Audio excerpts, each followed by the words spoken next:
cara berpikir niku udan niku rahmat, terus termasuk tobat sing sah niku dawuh Imam Ghazali kon adus nganggo banyu udan sing ceblok langsung. Mergo nak liwat kenteng kadang kentenge iku hasil sumbangan proposal.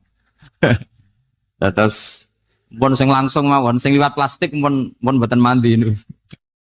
Pun mboten mandi niku sing niku enggak usah mak niku. Terus dulu di antara syarat tobat niku dawuh Imam Ghazali niku adus udan sing perawan, maksudnya sing asli ceblok saking putih langit niku langsung sampean ombe. Nak tepak nggih tobat, nak mboten tepak nggih lara niku. Kenapa sholat itu lebih indah ketimbang nikmatal wiqo, nikmatnya hubungan biologis? Jawabnya ulama itu gini, lucu jawabannya sederhana. Nikmatnya kamu punya anak itu apa? Jawabnya ulama itu lucu. Kalau sakit dia sembuh, kalau hilang dia datang. Saya ulang lagi ya, kalau sakit dia sembuh, kalau hilang dia datang. Sekarang orang tua yang punya anak sakit koma di UGD atau di emergency, itu senangnya tuh mengalahkan kesenangan apa saja. Kira-kira orang yang berhubungan intim atau yang hubungan biologis dengan orang yang sedang anaknya sembuh dari koma, senangnya senang mana? Senang yang melihat anaknya sembuh dari koma. Senikmat apapun hubungan biologis, senang anaknya yang hilang ketemu. Nah, kalau anak ketemu saja orang seseneng itu, apalagi kita di surga. Ketemu zat yang lama kita sembah, yang lama kita rindukan, yang lama kita rindu. Kemudian ketemu di surga. Maka tidak ada artinya surga tanpa melihat Allah Subhanahu wa Ta'ala. Memang harus dijelaskan secara rohani. Akhirnya orang ngerti bahwa nikmat tertinggi di surga adalah melihat Allah Subhanahu wa Ta'ala. Karena kalau anak-anak muda mungkin protes, ya enggak, ya enak kumpul sama widadari gini-gini. Wah itu kan yang trauma bojone jelek gitu. Wah itu yang bojone jelek mesti kesusu masuk surga karena itu sudah jelek, cerewet, nggak mati-mati kan gitu. Terus dia ingin masuk surga mesti niate welek, mesti pikiran pertama itu kumpul widadari. Tapi ada ulama yang bikin analogi tadi, misalnya istri kamu cantik, kemudian anak kamu sakit, koma. Hubungan dengan istri sama dengar berita anak kamu sembuh, seneng mana? Seneng anak sembuh. Sama anak yang hilang, seneng mana? Anak yang hilang ketemu. Maka terus ulama bisa menjelaskan itu. Kalau orang ketemu anaknya seseneng itu, apalagi ini ketemu Tuhannya yang bertahun-tahun disembah, kemudian tidak pernah melihat. Di surga itu nanti kita melihat Allah Subhanahu. Makanya Allah begitu bangganya mempromosikan surga. Surga itu apa? Surga itu wujuhu yauma idzin nadhirah ila rabbiha nadhirah, yaitu wajah-wajah berseri-seri dan melihat. Itu tanpa dijelaskan seperti ini Anda akan janggal, enaknya di mana? Tapi setelah dijelaskan detail gini oleh ulama, maka kita akan tahu an-ni'matul uzma sing enggak ada perbandingannya adalah nikmat masuk apa? Surga karena melihat Allah Subhanahu. Ya jadi saya berkali-kali pokoknya minta sekali, hadil umat harus umat yang rasional, terutama dalam mengemban tauhid. Karena tauhid ini yang disebut kalimah. Sampai Allah mengistilahkan kepada Nabi Ibrahim itu waja'alaha kalimatam baqiyatan fi aqibi. Kalimat tauhid adalah kalimat yang akan abadi di anak cucunya Nabi Ibrahim. Baik anak cucu yang karena gen, mau anak cucu yang karena sebab, yaitu santri dengan kiai. Dan itu caranya gimana? Umat Islam jangan berhenti belajar mantek. Makanya di MGS, di Qudsiyah, di TBS, semua pondok pasti ngajarkan mantek, di Bendan, ilmu logika. Itu tadi, kalau kamu tidak bisa menemukan tauhid dengan cara tadi, dengan cara al-alam mutaghayyir wa kullu mutaghayyir hadis la budda min bukhtis, paling tidak pakai ilmu yang dilakukan Rasulullah SAW. Yaitu masyhur itu, saya sering cerita di mana-mana. Ada orang namanya Jubair bin Mut'im, Muhammad bin Jubair bin Mut'im. Itu dulu dia kafir. Dia orang pinter sampai dipasrai jadi negosiator untuk mengurus tawanan perang Badar yang ditawan Rasulullah SAW. Ketika datang di Medina, delalah pas maghrib, Nabi baca wattur wa kitabim mastur. Di antara ayat yang dibaca Nabi itu am khuliqu min ghairi syai'in. Masa manusia sebanyak ini kemudian mereka diciptakan oleh ketiadaan. Min ghairi syai'in itu oleh ketiadaan. Masa alam raya yang wujud ini, alam raya yang punya eksistensi ini kemudian penciptanya adalah ketiadaan. Padahal wal adamu la yakhluqu wa la yu'assiru wa la kadza wa kadza. Tentu sesuatu yang tidak ada itu tidak bisa dikatakan sebagai pencipta. Wong nggak ada, jadi faktor saja nggak mungkin apalagi jadi pencipta. Itu Nabi habis sholat langsung beliau sungkeman, ya Muhammad, saat ini juga saya iman. Karena logika yang dibangun ayat yang kamu baca, itu menghabiskan semua logika saya. Intinya logika tauhid itu akan mengalahkan semua teori non-tauhid. Itu yang disebut bal naqdhifu bil haqqi 'alal batili fayadmaghuhu fa idza huwa zahid. Kebenaran tauhid itu akan menghancurkan kekuatan apa saja. Fayadmaghuhu itu di tafsir Tobari disebut dorbatan tasujud dimah, satu pukulan sing sampai menjadikan otak itu hancur. Lainnya disebut damagho, dimah itu maknanya otak. Maka kamu tidak usah khawatir kalau Islam didiskusikan di Uni Soviet, didiskusikan di Kanada, didiskusikan di Korea, pasti kalimat tauhid akan mengalahkan kalimatul batil. Pasti ja'al haqqu wa zahaqal batil, innal batila kana zahuq. Tapi syaratnya kita harus kuat. Makanya saya ini senang sekali yang namanya ngaji itu saya senang. Karena saya tadi bercita-cita ingin jadi dosen setelah mati. Karena di dunia sudah tidak jadi apa? Dosen. Saya ingin seperti Imam Amudi. Pertama ketemu Allah, beliau disuruh ngajar malaikat tentang ilmu apa? Matematika yang mengarah ke tauhid. Jadi diajarkan. Kamu tahu angka 2, angka 3, angka 4, semuanya bersumber dari angka 1. Berarti semuanya berawal dari 1. Nggak tahu setelah itu malaikatnya dites lagi apa enggak tahu, pokoknya pas itu malaikat ya paham semua. Oke. Kayak apa hebatnya umat Rasulullah Shallallahu Alaihi Wasallam? Karena akalnya kuat. Sehingga kita harus kuat. Sehingga kalimat yang benar disebut kalimat haqqin 'alaiha nahya wa 'alaiha. Nah, kalimat yang salah disebut kaburat kalimatan takhruju min afwahim. Kalimat menjadi kalimat karena diucapkan, tapi tidak menunjuk hakikat. Kayak ini misalnya, ini tutup, ini putih. Terus saya katakan hitam. Berarti saya mengatakan ini hitam. Sebagai kata-kata karena diucap, tapi tidak pernah menjadi hakikat. Karena hakikatnya ini putih. Itu hebatnya Quran. Makanya Quran kalau gue jelek orang kafir itu, gue jelek orang kafir itu sebut apa? Kaburas kalimatan takhruju min afwahim. Tapi untuk kalimat tauhid dikatakan apa? Yusabbitu wa'alladzina amanu bil qaulif tabit fil hayatid dunya wa fil akhirah. Sebagian disebutkan wa ja'alaha kalimatam baqiyah. Kenapa kalimat tauhid itu kalimat yang abadi? Karena Allah sebagai Tuhan di dunia juga sebagai Tuhan di akhirat dan selalu Tuhan pada masa yang tidak terbatas. Itu disebut wa ja'alaha kalimatam baqiyah. Kemudian umatnya Nabi mengganti kalimat yang gampang. Allah punya sifat baqo, punya sifat akhir. Maksudnya akhir itu la akhirah. Terus semuanya. Yang paham ya alhamdulillah, yang enggak paham dikon ngapal no. Wujud kidam baqo mukhalafatul khawadisi qiyamuhu bi nafsi wahdaniyat qudrat irad. Wes paham. Lah kok sing rada alim terus roh bedane iki sifat ma'ani iki maknawiyah. Cara Mu'tazilah ngene, cara ahli sunnah ngene. Oh itu sudah kejlimetan. Sementing pokoknya wujud kidam. Nah, kenapa pertama yang disebut wujud? Karena yang membedakan kita dengan paham ateisme itu ya sifat wujud. Yaitu mereka mengatakan alam raya ini dimulai dari ketiadaan. Wah, itu akal mana saja itu nggak bisa nerima. Masa ketiadaan menciptakan sesuatu yang ada. Maka kata Ibnu Hajar al-Asqalani ketika mentafsirkan mensarai hadis, salasun mangkunna fihi wajata halawatal iman. 3 hal ini kalau kamu paham maka menemukan manisnya iman.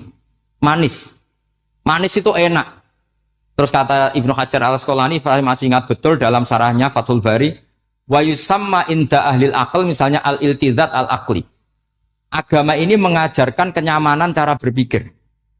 Coba kalau sampean seorang doktor atau seorang profesor atau seorang pinter, kemudian kamu dipaksa mengimani bahwa alam ini diciptakan oleh ketiadaan, itu bisa tidur gak? Oh, tidak bisa tidur. Sampean misalnya orang pinter, dididik di kampus atau dididik di pondok, alam ini yang wujud, yang menciptakan itu sesuatu yang tidak wujud. Kamu bisa tidur enggak kira-kira? Ini guru apa? Ini sarap ini. Mosok hadil maujudat khalaqahal adam. Sesuatu yang wujud diciptakan ketika. Tapi agama ini membawa sesuatu yang menyenangkan untuk akal. Yaitu hadhil maujudat khalaqaha wajibul wujud. Maujudat yang wujud ini diciptakan super maujud. Yaitu oleh bahasa pondok disebut wajibul wujud. Kan terus seneng. Wajar dong kalau sesuatu yang ada diciptakan oleh yang ada. Lah tentu ada pencipta, terus ada super, disebut wajibul wujud. Kan terus enak.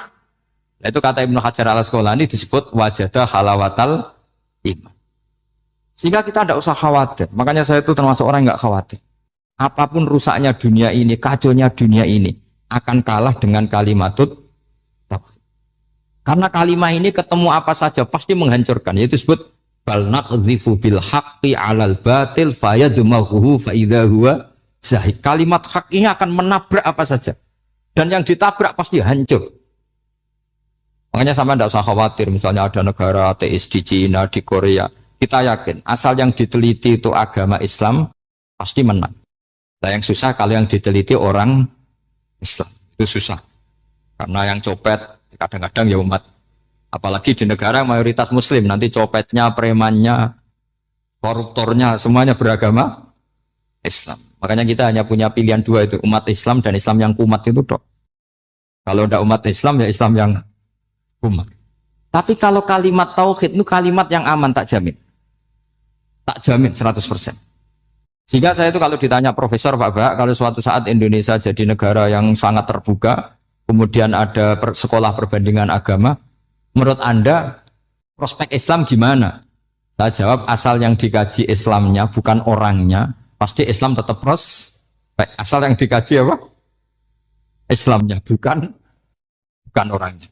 Kalau orangnya ya Masya Allah. Ya tadi kalau tidak umat Islam ya Islam yang terus kalau matur nuwun sangat dengan hormat teng Raden Asnawi. Beliau sekarang generasi keempat ya, wonten sing generasi ketiga. Nasab kula kepanggih Raden Asnawi teng Asnawi sepuh. Terus Mbak Raden Asnawi gada bah namine Abdullah Husnen, terus Ibu Ayu Sofia niku binti Asnawi sepuh. Kula buyut kula kandung damaran niku Hafsah binti Maksum bin Soleh bin Asnawi sepuh. Kenapa saya cerita zuriyah? Terus satu peradaban. Gini bahasa Indonesia mohon nggih. Sane gaul. Satu peradaban itu yang bisa bangun itu zuriyah. Zuriyah itu komunitas gen. Meskipun nanti komunitas gen itu bisa disadap atau dibajak oleh orang-orang yang tidak gen. Jadi agak ilegal tapi itu sah. Karena sampean bisa misalnya kalah nasab sama saya, misalnya bilang nanti ketemu di Nabi Adam saja Gus gitu. Nanti pasti kita ketemu di siapa? Nabi Adam. Terus kedua, kekalahan nasab itu udah abadi karena nanti setelah jenengan ditanya di kuburan, bapak kamu siapa? Itu disuruh jawab Nabi siapa?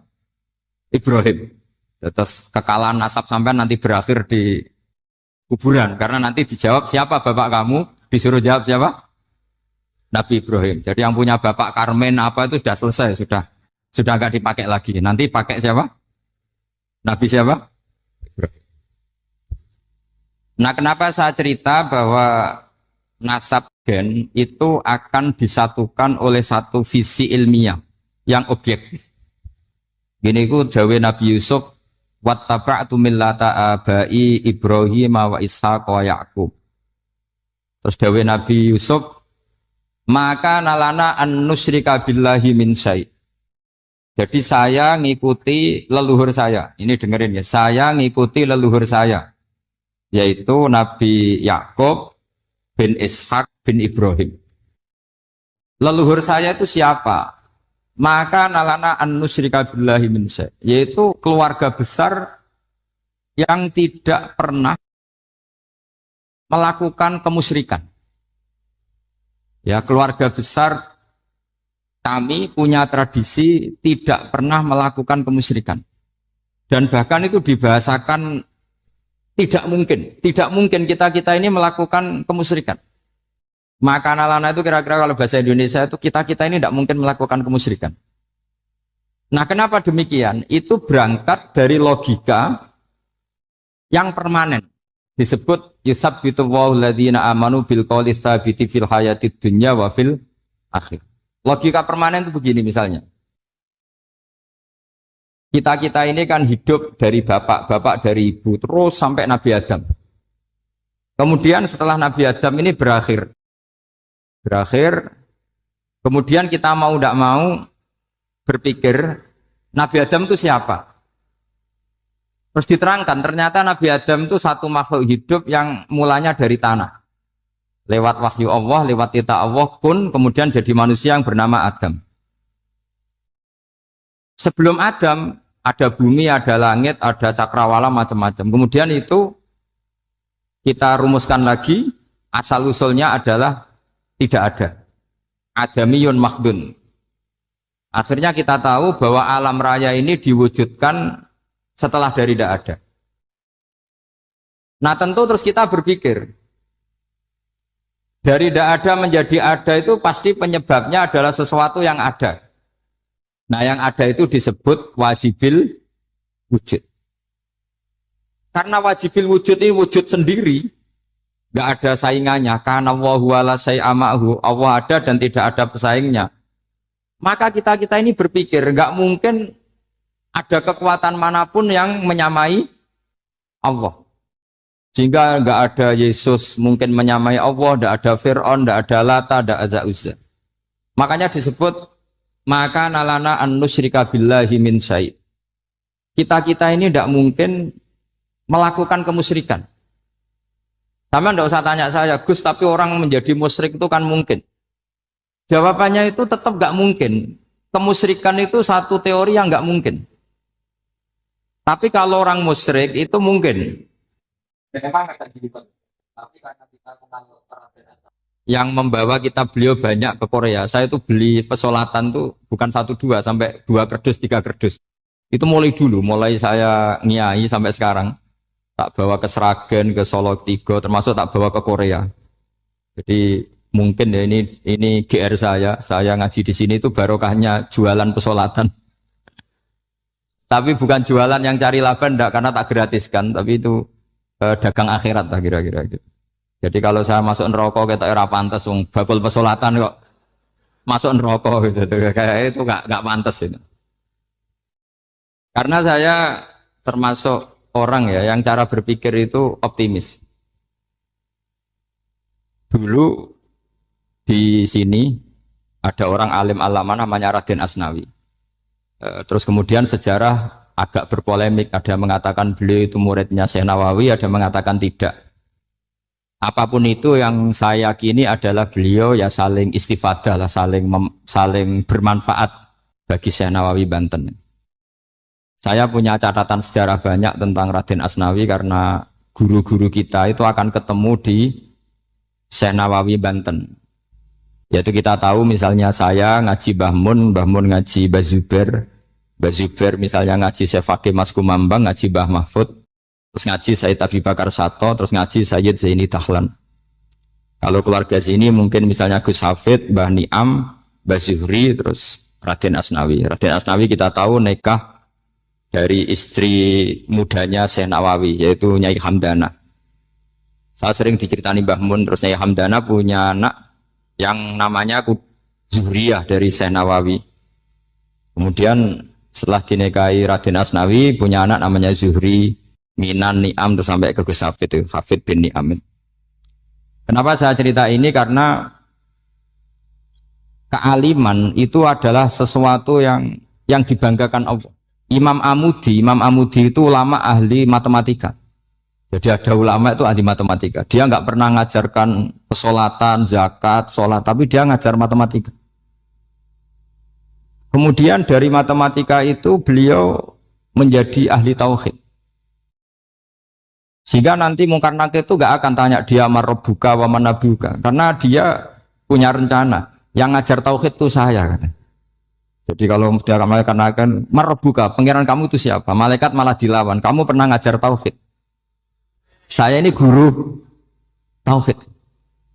Singkat cerita, saking keramatnya Imam Amudi, kata Allah, ya Amudi, presentasikan ilmu tauhid yang lewat jalur matematika ke semua malaikat saya. Semua malaikat saya tahu cara berpikir matematis. Karena malaikat itu imannya itu iman mauhibah karena dia malaikat, ya iman karena tahu neraka, tahu surga, terus dia iman. Kalau kita enggak, kita iman tuh pakai logika, jadi lebih keren. Loh betul.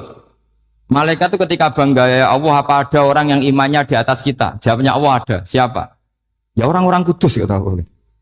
Kira-kira gitu. Kenapa? Ya betul.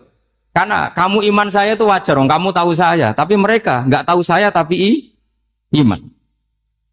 Kenapa bisa iman ya Allah? Karena mereka punya logika, punya akal. Akhirnya Imam Mamudi disuruh sama Allah presentasikan logika tauhid kamu lewat jalur matematika. Malaikat disuruh dengerin semua, Isma'u ya malaikati, ini mimpinya wali. Terus Imam Mamudi mulai mengajarkan nisbatul isnaini ilal wahid wa nisbatus salasa wal arba'ah ila ma la nihayatalah. Niku binisbatin wahidah, yaitu far'un minal asli wa wa al wahid. Mbok angka sebanyak apapun 2, 3, 4 sampai 1 miliar itu nisbatnya ke angka 1 adalah nisbatul far'i ilal asli. Semuanya berasal dari 1. Maka hadhil awalim atau hadal alam ila ma la nihayatalahu tetap semuanya ini cabang dari 1, yaitu wujud dari 1, yaitu Allah Subhanahu wa ta'ala. Sehingga semenjak itu ditiru sekian ulama. Akhirnya malaikatnya mantuk karena kepastian kalau Allah satu yang diyakini malaikat itu sepasti logika yang dibangun orang-orang manusia ini padahal tidak ngerti Allah Subhanahu wa ta'ala karena pakai akal. Sehingga di pondok itu orang harus ngerti mantek. Orang mantek itu ilmu yang jelimet tapi menyenangkan. Biasanya sing sinau ambek rokokan, sawangannya kayak filosof. Jadi paling enggak agak paham dia alasan. Sementing nikmati rokok, tapi pikir nikmati pemikirannya, ternyata nikmati rokok. Kayak kemarin saya datang ke resepsinya Gus Agil, saya itu tertawa terus karena dengerin Habib Mutahar. Saya membaca bahayanya rokok. Setelah tahu bahayanya, saya berhenti membaca. Tak pikir itu kan setelah tahu bahayanya saya berhenti merokok. Ternyata enggak. Saya baca bahayanya apa? Merokok. Setelah saya baca, maka saya berhenti membaca. Bukan berhenti merokok. Itu ilmu kelas tinggi seperti itu harus mantap. Pernah beliau ditegur dokter, Beb, kalau rokok terus nanti mati. Tenang saja, saya masih bawa korek. Dikira itu kan orangnya yang mati, ternyata beliau enteng saja. Santai aja dok, saya masih bawa. Jadi saya bukan nyarankan santri rokok, tapi orang rokok itu memang punya logikanya sendiri. Kalau Banafek Hajen itu masih pernah bahas saya juga. Karena Banafek juga turunan Mbah Mutamakin. Hak, rokok itu haram tau ora? Nak cara kula darani haram sebuti bah. Lah iya, nak haram ya bener aku. Mulane tak obong, barang haram apike diobong.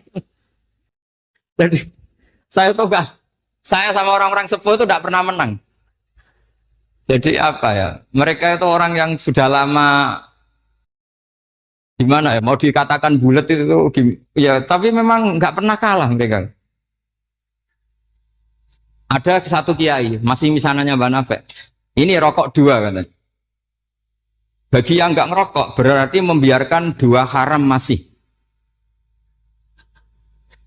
Bagi yang merokok berarti mengurangi haram.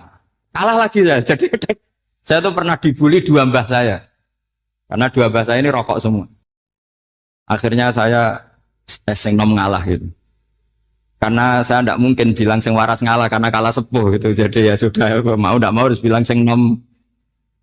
Tapi yang penting itu kita mendengar. Jadi ternyata sepinter-pinternya kita itu mesti kalah pinter sama yang sepuh-sepuh itu. Jadi kalau tahu bahayanya rokok lewat membaca ya harus berhenti merokok. Berhenti membaca katanya. Nah malaikat ini cerita lagi malaikat. Saya memang dari awal niat hormat Raden Asnawi karena buyut-buyut beliau itu ketemu di buyut saya. Saya ini turunan Mbak Asnawi sepuh. Terus cuma buyut saya itu nikah Lasem, terus saya keceluk cucunya keluarga Lasem. Sebetulnya saya juga cucu Kudus. Tapi terus alhamdulillah sekarang kembali karena buyut saya menyuruh saya ngajar di Damaran, terus sampai sekarang saya ngajar di Damaran. Tapi buyut saya itu masih lahir di Damaran. Namanya Mbak Hafsah, itu Hamsah binti Maksum bin Soleh bin Asnawi Sepuh. Sama seperti nasab di sini Raden Asnawi, Mbak Abdul Husnan, terus Nyai Ayu Sofiyah, terus Mbak Raden Asnawi. Saya mau cerita, jadi ilmu itu lebih keren kita. Sehingga Rasulullah Shallallahu Alaihi Wasallam pernah ngendikan, saya ini rindu sekali li ikhwani, kata Nabi itu ikhwani. Kata sahabat bilang, alasna ikhwanaka ya Rasulullah, bukankah kita ini saudara kamu, saudara engkau ya Rasulullah? Tidak, antum ashabi, kamu itu sahabat saya. Siapa teman-teman kamu itu ya Rasulullah? Yaitu kaumun yang tidak melihat saya, kemudian iman kepada saya. Jadi mereka seperti kita semua di Kudus ini tidak melihat Rasulullah Shallallahu Alaihi Wasallam, tapi iman sama Nabi. Dan ketika malaikat yubahi bikum malaika, Allah bangga dengan malaikatnya, membanggakan kita. Sampai malaikat tuh sentimen, kok bisa ya Allah? Ya karena tadi, kamu iman sama saya wajar. Karena kamu melihat surga, melihat neraka, melihat aras. Sementara orang Kudus coba ngelihat apa? Paling simpang 5. Apa simpang 7 itu? Tapi imannya nggak kalah dengan malaikat. Kenapa nggak kalah? Karena tadi, kita diajarkan bahwa nisbatul isnaini wassalasah wal arba'ah ila ma la nihayatalaha, itu sama-sama nisbatul far'i ilal asli. Tetap yang asli adalah angka 1. Jadi nggak mungkin aslu hadhil asya nggak dari Allah itu. Nggak mungkin, tetap dari zat yang 1.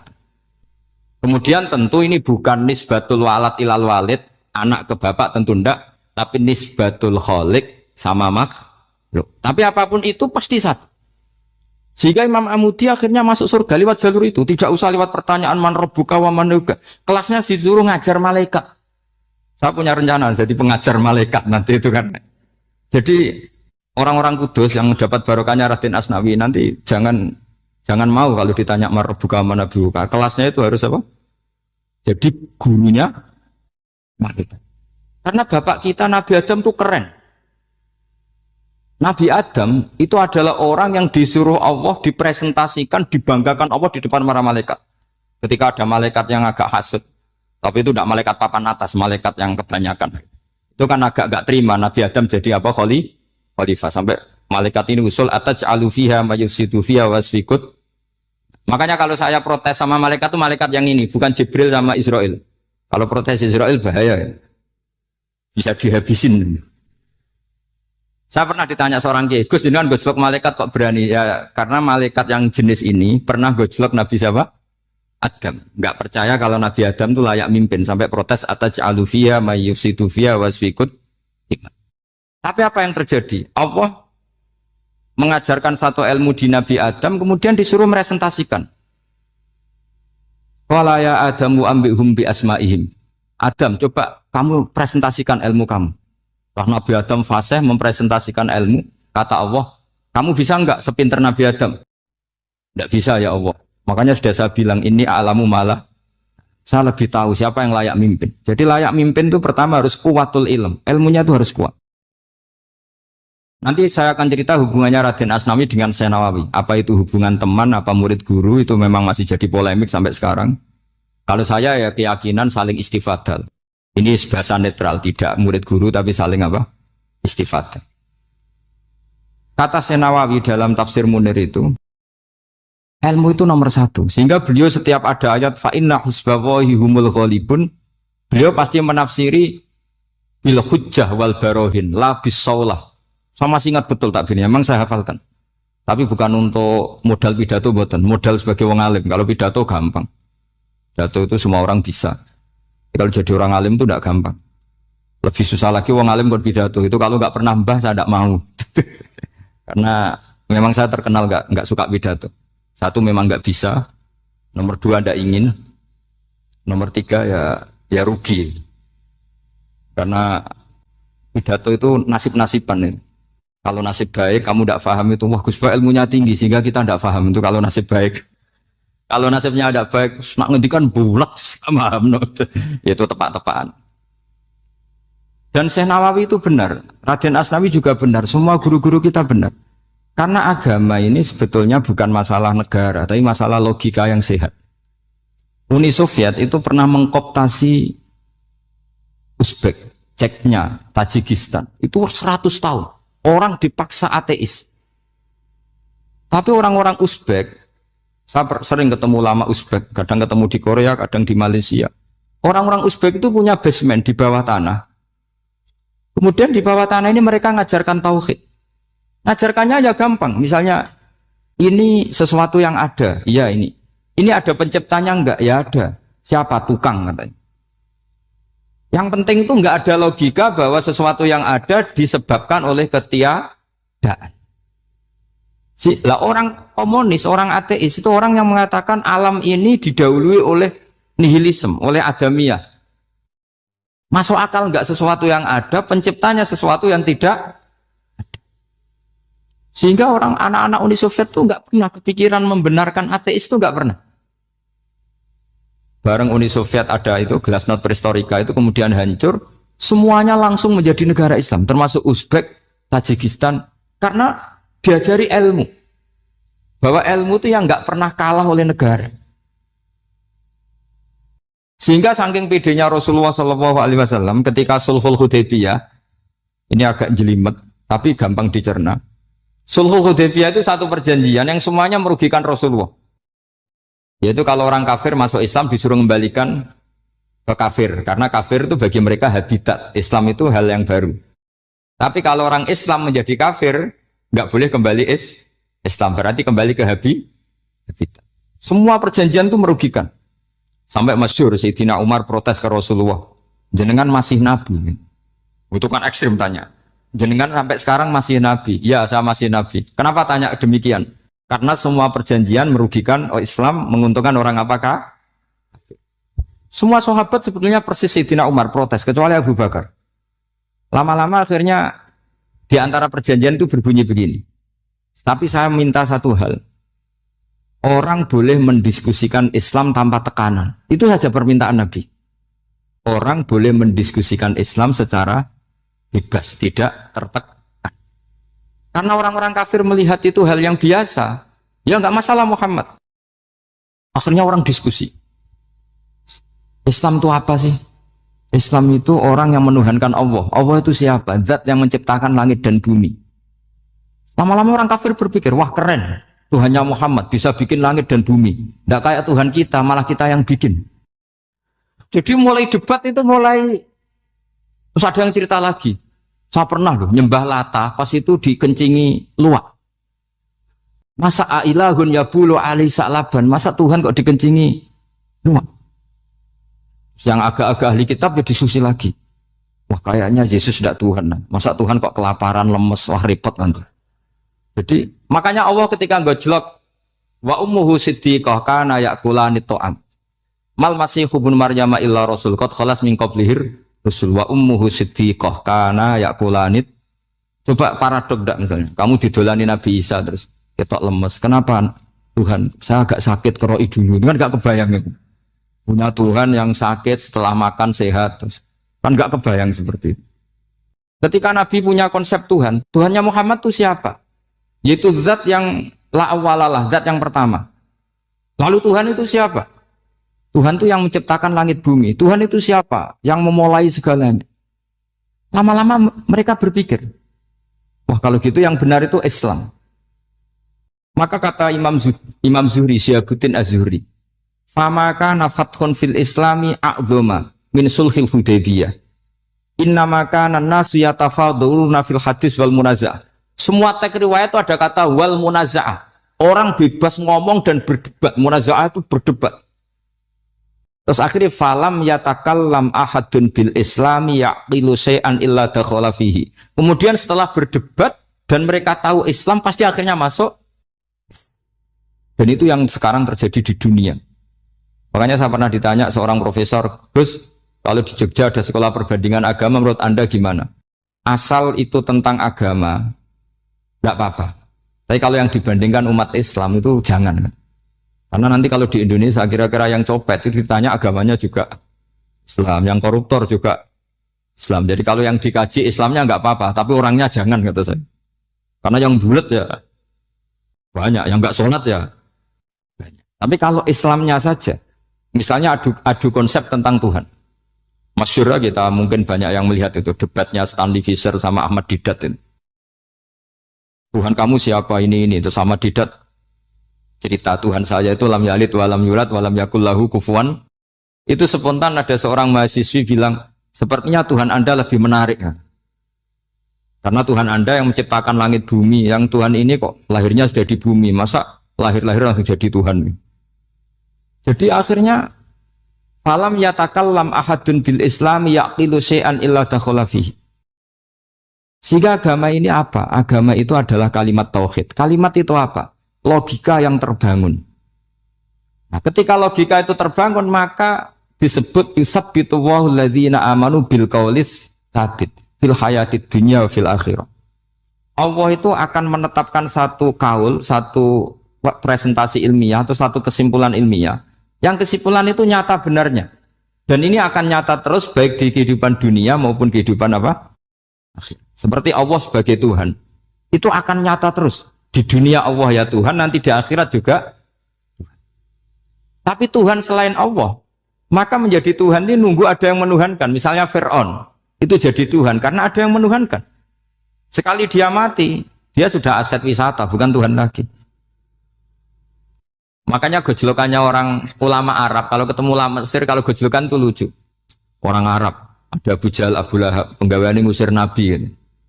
Itu gejolokannya ulama Mesir. Kata ulama Arab, kamu gayanya benci Fir'aun, tapi rizki kamu dari wisata melihat Fir'aun. Itu gejolokannya ulama Arab sama ulama Mesir. Sehingga agama ini mengajarkan apa? Satu kalimat. Makanya kamu harus belajar mantek. Dulu Raden Asnawi ya pengajar mantek. Dulu buyut saya di sini Mbah Fauzan, abahnya Mbah Pah itu, mbahnya itu juga pengajar mantek. Karena di antara yang diceritakan Allah itu wa ja'alaha kalimatam baqiyatan fi aqibih. Tugas utama Nabi Ibrahim adalah menjadikan satu logika. Kalimah itu logika. Itu menjadi logika yang abadi. Baqiyah itu abadi.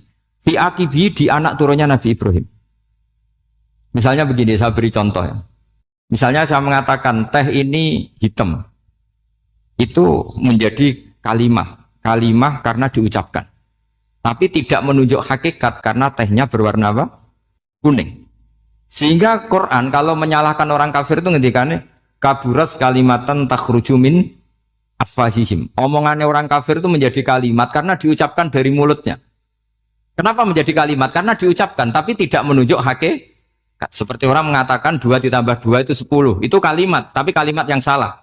Karena tidak menunjuk hakikat. Seperti orang kafir mengatakan Tuhan itu 3. Itu kalimat karena diucapkan, tapi tidak menunjuk hakikat. Tapi ketika seseorang mengatakan Allah itu Tuhan, Tuhan itu satu, itu disebut kalimatu haqqin 'alaiha nahya wa 'alaiha namut. Memiliki tahlilannya wa 'alaiha apa wa biha. Wa 'alaiha apa wa biha. Wa 'alaiha ya ada yang tahlilan wa biha. Itu enggak tahu sanadnya dari mana, pokoknya ada yang wa 'alaiha, ada yang biha. Kenapa dikatakan kalimat tauhid? Karena kalimat yang dari kesimpulan berpikir. Dan agama ini dibawa Nabi Ibrahim itu untuk membawa kalimat tauhid. Ciri utama kalimat tadi, kamu yakin seyakin-yakinnya bahwa nisbatul snaini wassalasah wal arba'ah ila ma la nihayata laha itu kanisbatis snaini ilal wahid, yaitu semuanya far'un minal asli. Aslinya adalah wahid. Sehingga di kitab, saya pernah ngaji Mbah Mun, namanya kitab Al-Husunul Hamidiyah. Itu dikarang oleh ulama-ulama sekarang, itu diajarkan di MGS. Ini mbah-mbahnya Gus Akil, pendirinya Madrasah MGS. Itu ada gambarnya di situ. Di situ ada gambar piramida, ada gambar hewan, ada gambar pohon. Kata yang ngarang, gambar sedetail ini, sejelimet ini dimulai dari nuqtah wahidah. Tetap dimulai dari satu titik. Dan ini disebut nuqtatil wujud. Jadi orang kudus sebanyak ini tetap dimulai dari satu orang, yaitu Adam. Adam dimulai dari ketiadaan. Lalu siapa al-mujid? Wujudnya siapa? Hanya Allah Subhanahu wa ta'ala. Sehingga ulama-ulama termasuk Syekh Nawawi itu paling suka ngendikan semua makna Quran dikumpulkan di Fatihah, Fatihah dikumpulkan di Bismillah, Bismillah dikumpulkan di Ba, karena di Ba itu ada titik nuqtatil wujud, yaitu disingkat bi kana makana wa bi yakunu ma yakun. Karena saya, kata Allah, semuanya akan ada, dan karena saya yang enggak ada semuanya suatu saat disebut nuqtatil wujud. Nah, kita meyakini kalau Allah satu itu seyakin-yakinnya, karena nggak mungkin angka nggak dimulai dari angka satu. Begitu juga Gambar seapapun julumete. Misalnya sampean gambar zaman saya kecil gambar paling favorit itu apa kambing bertarung. Itu gambarnya kan susah. Daripada gambar kambing bertarung susah terus dibikin kotak saja tembok. Kalau tanya gurunya gambarnya mana? Di belakang tembok Bu ini. Itu dulu saya diwarai anak-anak nakal. Jadi semua satu gambar itu disuruh gambar harimau, yang satu disuruh gambar kambing bentrok, yang satu disuruh gambar matahari, semuanya kotak semua. Ini itu Bu, gambarnya di belakang apa? Tembok. Maka nggak kelihatan kata sih. Jadi gurunya kalah cerdas. Dan guru itu sebenarnya nggak pernah menang, karena murid itu lebih pinter. Itu teman saya dulu kalau ngaji itu kalau tes itu ngerpek baca, gurunya marah. Kamu tes kok baca? Enggak ngerpek Bu. Ini belajar di kelas. Katanya belajar kapan saja di mana saja. Acuh. Jadi apa ya, orang itu kadang yang salah itu lebih masuk akal kadang-kadang ini. Saya teruskan ya supaya ini dapat barokahnya Raden apa? Asnan. Saya mohon sekali ya, kalimat hakin itu harus kamu jaga. Caranya jaga ya tadi. Kalau kamu tidak bisa ilmu mantek, misalnya al-alam mutaghayyir wa kullu mutaghayyir hadis la budda min muhdits, itu kan jelimetan. Pakai saja teori umum bahwa gambar apapun jelimetnya itu dimulai dari satu titik. Karena nggak bisa, nggak dimulai dari satu titik. Maka alam apapun jumlahnya nggak terhingga tetap dimulai dari al-wahidul qahar, yaitu satu titik. Yaitu dalam konteks tauhid tentu itu Allah Subhanahu wa ta'ala. Sehingga Nabi Ibrahim itu orang paling sukses bikin waja'alaha kalimatam baqiyatan fi aqibi. Terus Nabi Muhammad begitu, sahabat gitu, sampai kita sekarang diajari ilmu mantek. Ilmu mantek itu logika yang nggak terbantahkan. Karena mau tidak mau. Kata Imam Syafi'i, fa innal uqula muttarratun ila qabulil haq, karena akal akan dipaksa menerima kebenaran. Dan itu yang terjadi di Uni Soviet. Dikooptasi 100 tahun untuk berfaham ateis, dilawan oleh ilmu, tetap menanamkan ilmu tauhid, ilmu mantek. Ketika Uni Soviet secara politik runtuh, semuanya menjadi muslim. Termasuk negara-negara yang dulu dikooptasi. Maka kamu tidak usah kecil hati di Indonesia, mau apapun rusaknya negara ini. Asal kita cara bertauhid benar, insya Allah tetap meninggal husnul khotimah. Karena sudah janjinya Allah, yusabbitu walladzina amanu bil qaulis tsabit. Sing jelas itu nomor satu tuh al qaulis tsabit. Memang itu logika yang masuk akal. Jadi jangan kira semua orang ditanya marrob, bukan, enggak. Banyak ulama yang enggak ditanya, masyhur itu dalam cerita keramat-keramat. Ada guru tauhid ngajarin tauhid. Setelah ditanya mungkar nakir, Imam Malik datang. Kamu nanya ini, man rabbuka man nabiyuka, kamu tahu ini guru umul barohin yang tukang ngaji tauhid. Guru tauhid kok ditanya apa? Malaikatnya enggak jadi tanya. Dan saya percaya cerita-cerita seperti itu karena secara umum itu ala inna auliya Allahi la khaufun alaihim walahum yahzanun lahumul busyra fil hayatid dunya wa fil akhirah. Artinya kalau wali itu kok ditanya mungkar nakir berarti ngalami ketakutan. Karena di situ kan digambarkan mungkar nakir itu sewangar, bawa godam. Kalau yang tanya nggak bisa dipukul sampai ajur sak walang-walang. Pokoknya ceritanya kan seru seperti itu. Nah itu kalau betul begitu terus ayat la khaufun alaihim walahum yahzanun kayak apa? Makanya dalam kitab Nasoihul Ibad itu ada cerita ini. Sampean boleh nggak sependapat dengan saya, tapi semoga nasib sampean nanti digebuki malaikat. Karena orang itu akan mengalami seperti yang dirasakan. Anak indadoni abdibi. Saya tidak bayangkan akan mengalami itu. Makanya saya ini ngajar tauhid terus. Paling tidak kalau ditanya marabbuka man nabiyuka, sampean tahu profesi saya. Saya ini pengajar tauhid. Dan biji saya 9. Dulu saya di MGS, kalau ada teman bijinya tauhid kok 4, sekali swarga, tauhidnya jeblok. Jadi kalau bijinya 4 sekali swarga, tauhidnya apa? Jeblok. Tapi yang bijinya 9, yang di swarga, tauhidnya itu, saya dulu bijinya 9. Terus 9, terus sampai tamat. Karena nggak ada biji 10. Karena kalau 10 itu kan terlalu sempurna, nggak baik lah manusia kok sempurna gitu. Jadi sudah 9 aja kan. Tapi sebetulnya pantasnya ya dapat 10. Bemergo saake, bemergo tenan enggak tahu saya. Di Nasoihul Ibad itu ada cerita gini dan saya percaya itu. Di sarahnya itu. Juga di sarah apa itu yang di sarah Senawawi itu. Pokoknya saya kalau ingat Raden Asnawi pasti ingat Senawawi. Saya tidak memastikan apa murid guru apa saling istifadah, yang jelas itu teman dekat. teman fil ilm. Sayyidina Ali itu pernah minta kasaf sama Allah. Saya percaya tidak semua orang alami marab juga ditanya itu. Ya Allah, saya minta kasaf. Kasaf itu ngerti alam gaib. Ingin tahu Umar. Jadi diam-diam Sayyidina Ali itu ya mangkal sama Sayyidina. Wong kok kerasingon. Angger wong kok tahu disentak. Jajal wani nyentak malaikat Tora, itu kata Sayyidina. Jadi dia minta kasaf karena kenangannya dia melihat Umar itu semua orang pernah disentak sama Sayyidina Umar itu. Sayyidina Ali minta kasaf. Ya Allah, saya ingin melihat Umar menghadapi Mungkar Nakir. Masih garangkah apa enggak? Itu dah, itu tidak. Minta kasaf. Pas kasaf beliau bangun dari kubur, duduk. Dilihat sama Sayyidina Ali ini ngalami kasaf. Sama ndak usah tanya. Ndak wali kok tanya. Ya sudah, pokoknya percaya aja. Akhirnya malaikat Mungkar Nakir datang.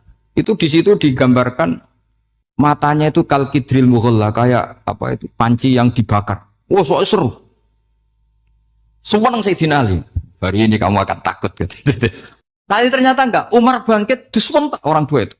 Kamu tahu menghadapi siapa? Yang sopan. Sontak. Kaget malaikatnya itu karena enggak pernah ngalami disentak. Mungkin itu pertama. Kaget.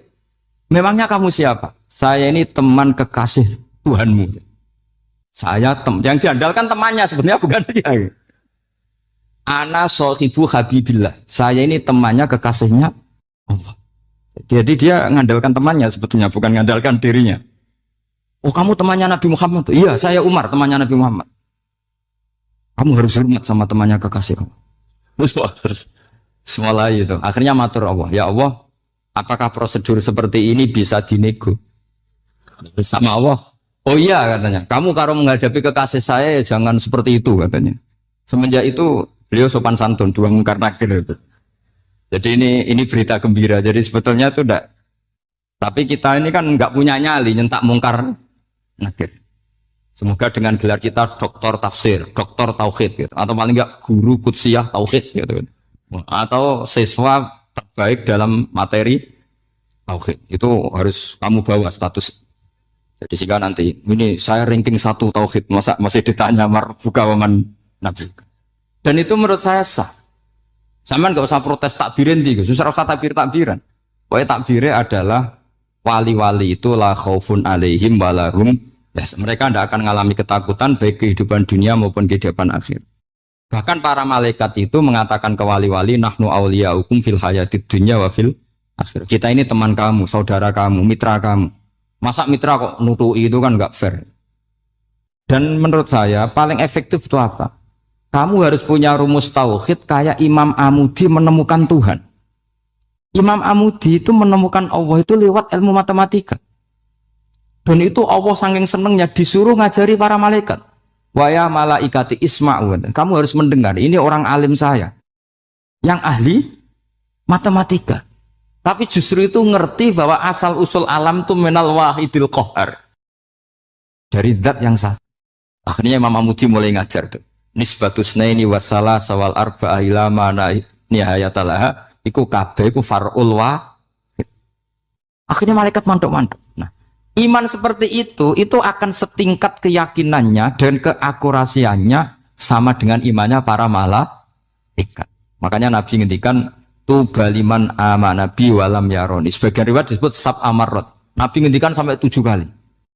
Benar-benar keren orang yang tidak melihat saya kemudian iman kepada apa yang bisa menemukan itu? Hanya A.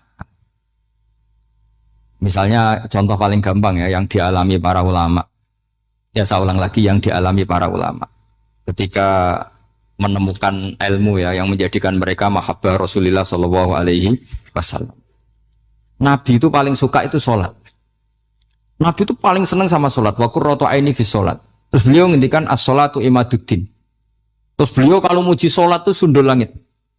Sampai beliau kalau banyak masalah itu bilang ke Bilal, arifna ya Bilal, saya kasih istirahat. Itu maknanya mau sholat. Semuanya sholat. Pertanyaannya adalah, apakah mungkin seorang raja yang ambisi jadi raja, kemudian yang dikampanyakan adalah orang supaya sholat? Tentu kalau Nabi seorang raja, beliau akan kampanye gimana? Narik upeti kayak apa, narik pajak kayak apa, biar Nabi kaya. Enggak. Nabi itu paling tersiksa kalau orang tidak sholat, tersiksa kalau orang tidak sujud. Loh, kalau beliau seorang raja, ngapain mempopulerkan sholat? Maka makna sholat imaduddin adalah sholat itu tiang agama. Maknanya tiang agama, kamu akan tahu betul kalau dia seorang nabi. Karena apa? Yang diajarkan adalah sholat. Coba untungnya apa bagi Nabi Muhammad ketika umat Islam sholat? Kan tidak ada untungnya sama sekali. Ya clear ya. Jadi terus sekarang masalah nasa mansuh ini kan clear tentang mukadimah ilmu tafsir.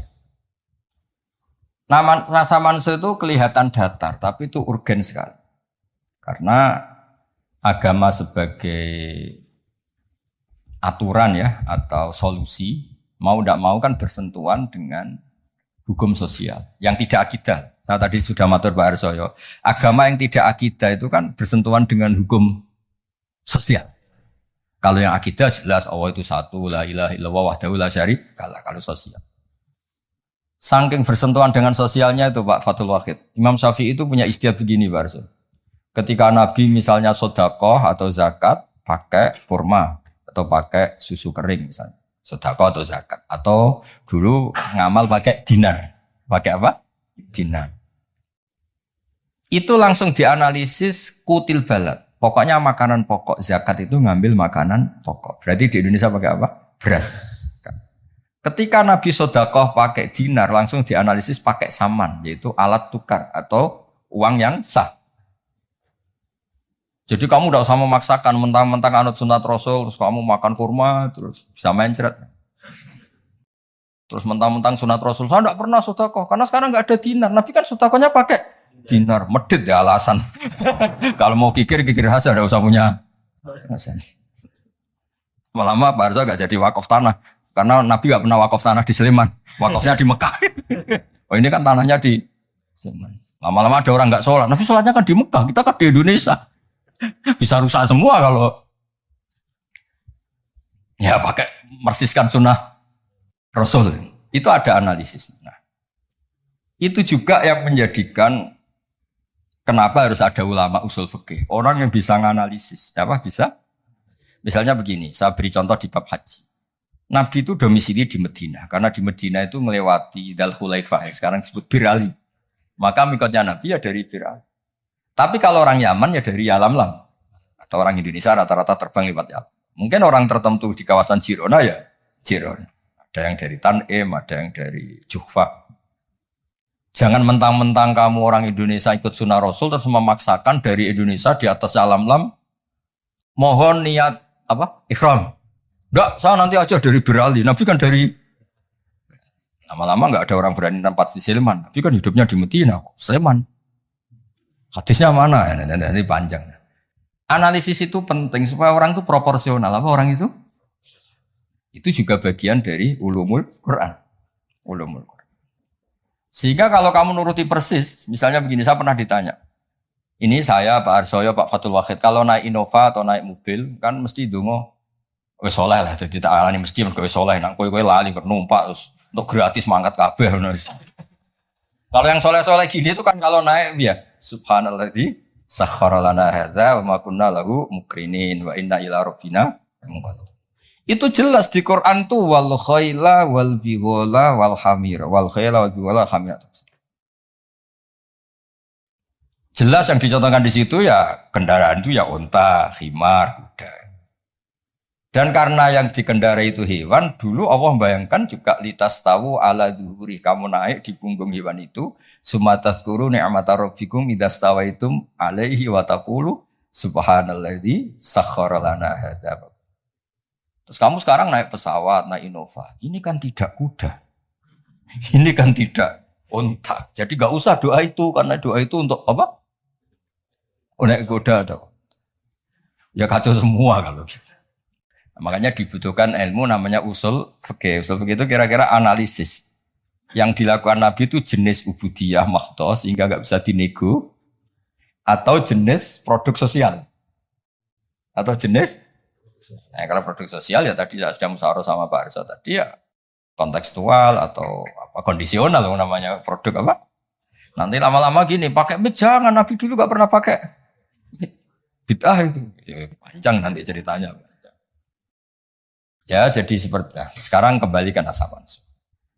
Kenapa saya terangkan ini dulu? Karena begini, ada ayat yang berlawanan 180 derajat sekalipun. Kalau masih bisa dianalisis karena produk sosial, itu kategorinya tidak nasah. Kecuali sudah nggak bisa dianalisis pakai analisis tadi. Misalnya begini Pak saya. Ada ayat itu qatiluhum, kalau ketemu musuh itu beranikan kamu berani perang, duel. Tapi ada ayat fa'fu anhum wasfah, abaikan saja, maafkan saja. Dan sama-sama pernah terjadi, Nabi, sahabat dulu dipakai bal-balan Abu Jahal di Mekah, nggak melakukan perlawanan. Tapi setelah periode Madinah melakukan apa? Kata banyak ulama, seperti itu golek anu bab nasaman golek ini. Seperti itu produk analisis. Ketika Nabi lemah dan jumlahnya baru 6, baru 10, kan nggak mungkin ada perintah boleh perang atau harus perang karena ini nggak realistis, loh. Apa? Nggak realistis. Ya ayat-ayat Makkiyah rata-rata ya produknya fa'fu anhum, maafkan saja, ya. Paham ya? Tapi ketika di Medina udah punya orang gagah berani, sahabat-sahabat Ansor jumlahnya besar, komunitasnya besar. Terus digobal-balan menengahnya kan ya lucu. Lucu kan? Lucu. Itu kan ada konteksnya, Pak. Ada konteks. Nah, kalau seperti itu maka nggak perlu dianggap ayat fa'fu anhum wasfah dinasah pakai ayat perang. Ya sama lah seperti pertama orang Indonesia didatangi Belanda nggak tahu apa-apa zaman agresi, zaman dulu agresi. Bisa apa? Terus banyak yang terpelajar, banyak ada yang bisa jadi pilot, tentara sudah terbentuk, kiai-kiai komunitasnya besar ya, melakukan apa? Perlawanan. Tapi nggak perlu kamu katakan perlawanan itu satu hal yang harus karena ini Belanda penjajah. Daerah sekarang peradaban begini kan yang ada kerjasama kan. Tapi dulu karena mereka datangnya musuhi, ya kan itu kan urusan kondisi ya. Ya kondisional, nggak bisa disamaratakan. Ya. Nah, saya baca ya masalah nasa mansuh. Nasa mansuh itu komentarnya harus persis seperti saya ini, itu baru benar. Kalau enggak rapati benar. Ayat yang berlawanan tadi, jika konteksnya itu bisa dianalisis kondisional, maka masalahnya bukan nasa mansuh itu ralat hukum. Nah, kalau yang enggak kondisional kayak tadi, Nabi pernah menghadap Baitul Maqdis terus dipindah ke Ka'bah. Sampai sekarang ya harus Ka'bah. Dulu iddah ketika orang ditinggal mati suaminya pernah iddah itu 1 tahun. Wasiyatan li azwajihim mata'an ilal hauli ghairu ikhraj. Berarti pernah iddah berapa? Setelah itu dinasah ya tarabbas nabi anfusihinna arba'ata asyuriw wa asyra. Jadi 4 bulan 10 hari. Nah, itu nasaman karena enggak bisa dianalisis secara apa? Sosial. Ini kalau baca yang bisa dianalisis secara sosial. Asalisu ma umira bihi li sababin summa yazulu sababu kal amri khinad du'fi atau khinad du'fi wal qillati bisabri wasafhi summa nusikha bi ijabil kital wa hadza fil haqiqati laisa naskhon. Apa laisa naskhon? Karena bisa dianalisis asal usulnya. Nah ini biar difotoin apa ini? Mulai ini ma umira li sababin ini. Dulu nanti biar ada yang tanya. Nah, sehingga kiai-kiai Jawa ketika meskipun ngaji Jalalain, ngaji kitab Jalalain, tafsir Jalalain, kan sering ada ayat misalnya lakum dinukum waliyadin, kadang sebagian dikomentari mansukhun bi ayatis saf atau bi ayatil kital. Itu kiai Jawa tidak ada yang ikut meskipun mereka baca kitab karena ngerti konteksnya, Pak. Ya, misalnya kita dulu ketika Jepang datang ke sini itu memang jajah, ya kita bilang ada revolusi jihad, misalnya resolusi jihad, ada resolusi jihad. Dulu Mbah Hashim, Mbah Ahmad Dahlan juga sepakat melawan penjajahan, apa ngelawan?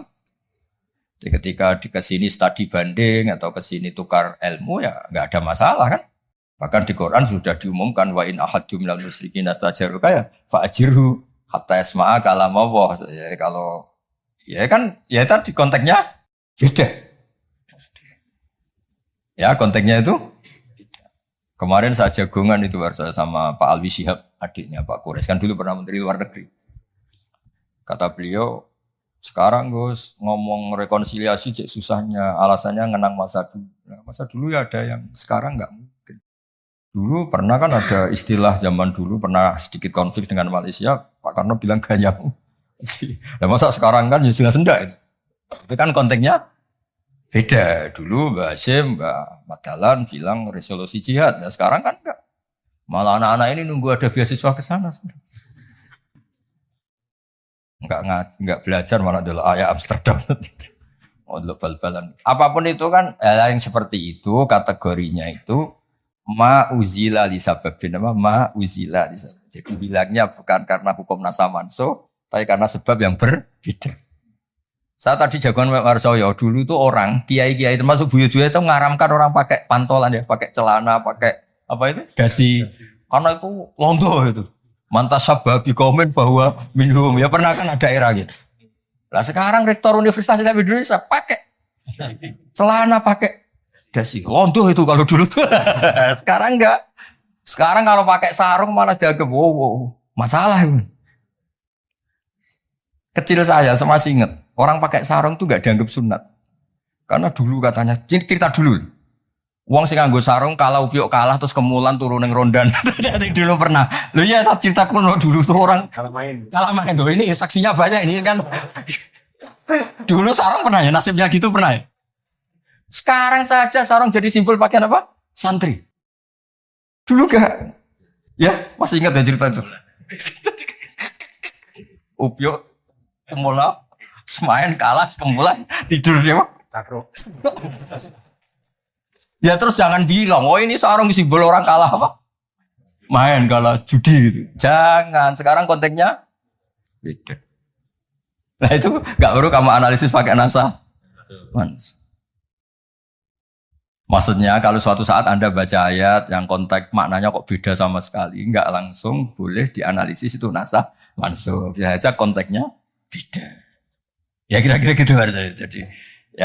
Jadi di sini redaksinya ma'umiro bihi li sababin summa yazulus sabab. Saya contohkan tapi Pak Fajar nggak usah tersinggung. Misalnya kenapa sih Nabi itu banyak yang poligami? Orang di nikah Nabi itu bangga.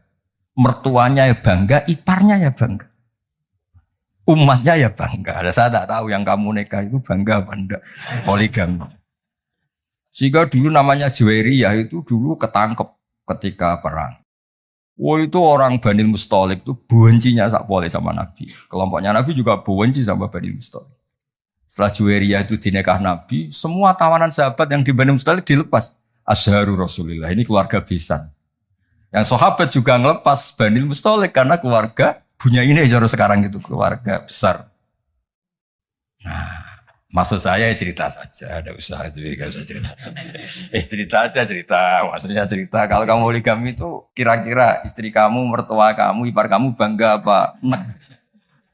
Maksud saya bukan masalah boleh tidaknya. Kalau bolehnya boleh, lelaki itu boleh nikah berapa? 4. Loh, bukan berarti. Gak maksudnya kalau kamu merasa sunat-sunat banget itu perlu dipertanyakan di bolehnya boleh. Tapi kalau merasa apa? Sunat-sunat banget itu konteksnya itu dong ya. Udah usah diterusin itu banyak agak siap. Inginnya yang di belakang itu kalau boleh boleh aja gue nggak usah catatan ya gitu.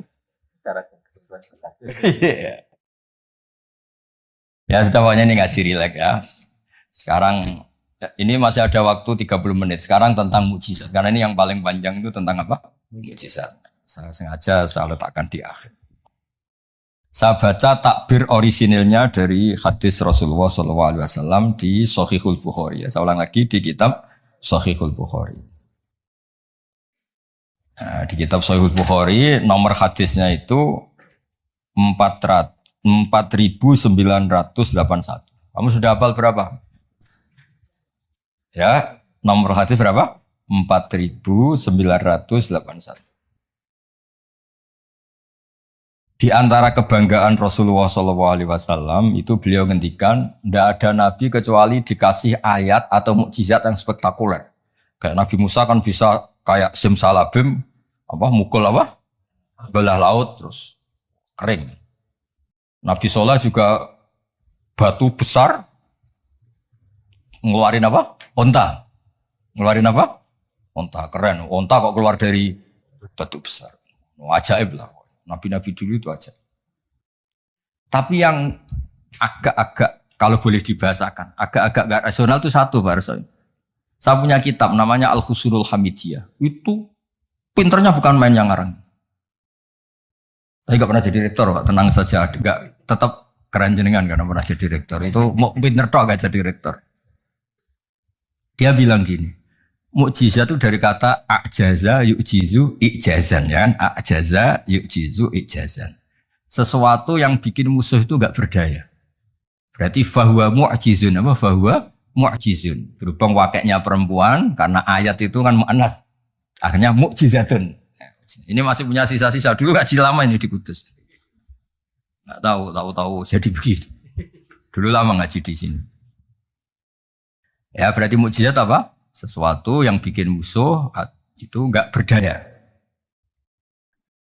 Nah sekarang kata kitab yang saya baca tadi, ketika tidak mampu, ya Fir'aun dan kawan-kawan mampu nggak punya tongkat untuk membelah laut? Nggak mampu kan? Umatnya Nabi Soleh mampu nggak ngeluarin unta dari batu besar? Nggak mampu. Nah kalau sekedar tidak mampu, siapapun tidak mampu bikin burung, juga nggak bisa bikin lautan. Kenapa nggak bisa bikin lautan nggak dianggap mukjizat? Ketika Allah bikin laut ya mukjizat, bikin burung ya. Mereka nggak bisa loh bikin orang kayak kamu gini kan nggak bisa. Nah umatnya Nabi Pak Arso itu dilatih. Yang namanya mukjizat tuh ayat apa saja. Terciptanya langit dan bumi, gunung, Semeru sampai gunung Jogja, apa itu? Merapi.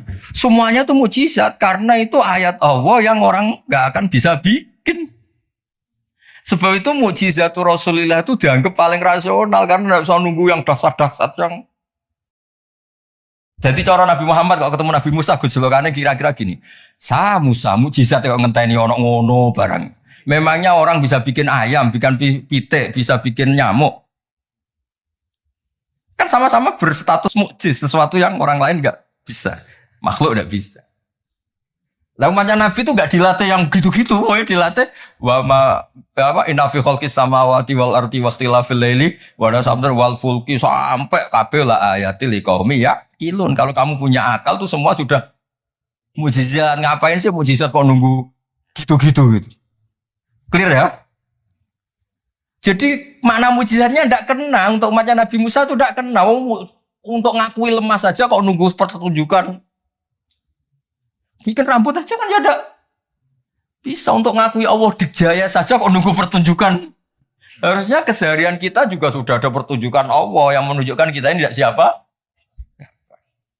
Makanya di kita disebut wa ma min dabatin fil ardi wala ta'iri yatiru fi janahihi illa umamun amsal. Inna fi khalqis samawati wal ardi satrusel ayatil liqaumi yaqilun. Enggak usah. Wa min ayatihil lailu wan nahari wasyamsu wal qamar. Semuanya itu sudah mukjizat, enggak usah nunggu. Nah, ini saya baca. Ngaji ini kondang. Saya baru ini ngaji seterhormat ini didampingi rektor sama sekretaris pembina badan wakaf. Kayaknya nanti kalau Mungkar Nakir ketemu saya, wah ini kayak hebat. Kenapa? Ngaji aja ditunggu rektor terus. Rektor. Tapi tadi pas beliau nunggu saya, Pak Arso makom saya sudah yang kelima tadi. Tidak boleh hadir selain Allah. Jadi ya sudah. Akhirnya saya bilang, ini Allah sendiri yang mendatangkan, ini Allah sendiri. Sudah agak penting semua. Kalau pakai makom kelima, saya ada terima kasih. Menolak kehadiran selain Allah tadi. Makomnya sudah pulillah, jumadarhum fi khawdihim. Kalau kamu masih butuh Pak Rektor, namun sebenarnya diangkat jadi dosen. Pak Fajar juga butuh, dulu dosen gak tetap, gara-gara kroninan terus jadi dosen tetap. Gak apa-apa, ini cerita guyon aja, tapi agak bener. Loh, kamu masih butuh kan? Kamu butuh kenal Rektor butuh gak? Oh butuh sekali kan? Badan wakaf butuh sekali, gak ngucur dananya bisa ditarik. Tadi Jogja sini bisa ditarik. Kalau makom saya tadi yang kelima tadi menolak hadirnya selain Allah. Itu makom musyahadat. Tapi saya tidak usah tetap syariat. Matur nuwun. Saya baca ya. Kata Nabi, sabda Nabi, ma minal anbiya'i nabiyyun illa u'tiya minal ayat ma misuhu amana alil basar. Ini di hadis Bukhari. Ikutnya juz 4. Wa inna ma kana alladhi utitu wahyan awhahu wa ilayya fa arju an akuna aktsarahum tabi'an yaumal qiyamah. Semua nabi itu punya mukjizat yang dahsyat. Tapi itu tidak ada apa-apanya dengan mukjizat saya. Mukjizat saya itu Quran dan saya berharap dari mukjizat yang rasional ini kemudian pengikut saya yang terbesar. Nah, itu komentator sarahnya ini Fathul Bari dikarang oleh Ibnu Hajar Al Asqalani. Pengarangnya itu kelahiran Gaza. Gaza itu kelahiran Gaza. Ya, jadi Bukhari itu kitab Sahih Bukhari itu pengarang sarah paling terkenal itu Fathul Bari. Pernah dengar toh? Dengar toh ya? Nah, ya, itu tak bacakan. Komentarnya bagus di sini. Saking bagusnya nanti di itu Hajar ya di foto. Komentarnya begini. Kenapa begitu ya? Kira-kira gitu. Pertanyaannya kenapa begitu? Ini rasional sekali cara analisisnya. Annal mukjizat al-madiyata kanat khisiyatan tusyahadu bil absor karena qauti sholeh wa asa Musa wa mukjizatul Qur'ani tusyahadu bil basirah fayakunu mayyatabi'u li ajliha aksar li annal ladzi yusyahadu bi ainir ra'si yang qaridu binkiradi musyahidihi wal ladzi yusyahadu bi ainil aqli bakin yusyahidu kullu man ja'a ba'dal awal mustamir. Foto dulu engko tak terang. Nah, iki sing khisiyah boleh khisiyah.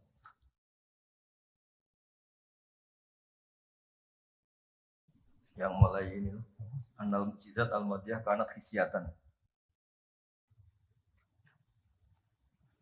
Ya nanti jeda asar terus yang ngopi-ngopi dulu ya kira-kira jeda setengah jam atau 1 jam habis itu ngaji apa? Hadis. Sesuai namanya tafaqquh tafsir apa? Hadis. Ketuanya kamu apa, Mas? Kamu ketua ya? Biasa diantungkan lagi. Apa?